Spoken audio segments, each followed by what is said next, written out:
मूल भावना पेशा की यही है कि जो पावर है वो किसके हाथ में रहे, गांव वालों के हाथ में रहे।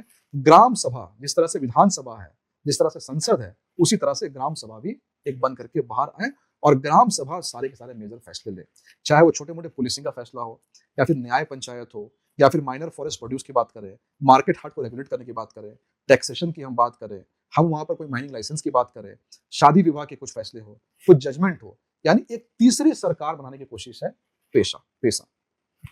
अब हेमंत सोरेन सरकार जो कि पेशा को लेकर के कहती है, नेहा शेट्टी तिर्की का बयान आता है या फिर कांग्रेस के लोगों का बयान आता है कि हम पेशा ऐसा बनेंगे वैसा बनेंगे।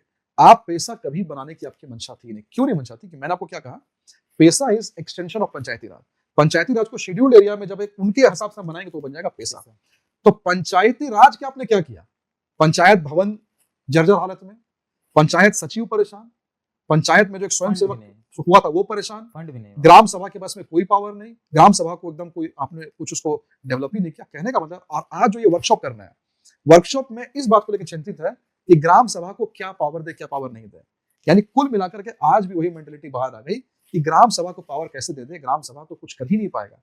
क्योंकि दो चीजें हैं, पहला तो आपने ग्राम सभा का कैपेसिटी बिल्डिंग किया नहीं, और दूसरा कांग्रेस पार्टी हमेशा ये सेंट्रलाइज्ड पार्टी के रूप में रही है। चाहे हम नेहरू की बात करें, इंदिरा गांधी की बात करें, राजीव गांधी की बात करें, इवन सोनिया गांधी के समय नैक, नेशनल एडवाइजरी काउंसिल, उसने भी पूरे पावर को सेंट्रलाइज किया। तो जिस पार्टी का माइंडसेट ही है सेंट्रलाइज्ड पावर को रखना, वो पार्टी कभी भी पावर को रिलीज नीचे नहीं कर सकती है। और मैंने आपको क्या बताया, पंचायत का दूसरा प्रारूप कौन है, नगर निकाय। नगर निकाय में आज किसके थ्रू अप्रूव करवा रहे हैं, अधिकारी के थ्रू। तो नगर निकाय में अब अधिकारी के थ्रू कंफर्टेबल ज्यादा है, और आप कह रहे हैं कि हम पंचायत में शेड्यूल्ड एरिया में ग्राम सभा को देंगे, ऐसा हो सकता है क्या? नहीं, क्योंकि सरकार की मेंटेलिटी को अपग्रेड करता है।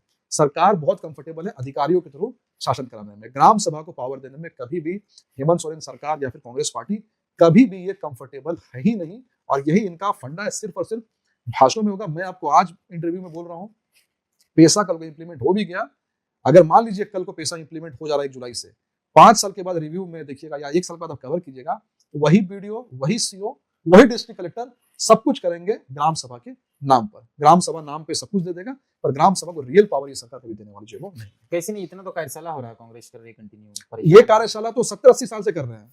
मैं तो आपको बोल ही रहा हूँ कि भाई रेडिएशन ब्लू में हो रहा है, यहाँ हो रहा है, के राजू आ रहे हैं। महात्मा गांधी जो है, जब हम कहते हैं कि कॉन्स्टिट्यूशन बना तो उसमें महात्मा गांधी के कितने विचारों को लिया गया, महात्मा गांधी के जितने विचार थे सबको इन्होंने directive principles of state policy में डाल दिया। डायरेक्टिव प्रिंसिपल्स यानी कि जो संविधान में है और संविधान में नहीं भी है। संविधान में नहीं इसलिए कह रहा हूं क्योंकि वो इंप्लीमेंट नहीं होता है, स्टेट को डायरेक्शन दे दिया। पंचायती राज को उसी समय directive principle of state policy में डाल दिया गया। यानी कि आपको 92 आजादी के गांधी जी जो कितने बड़े फाउंडिंग फादर थे इंडिया के,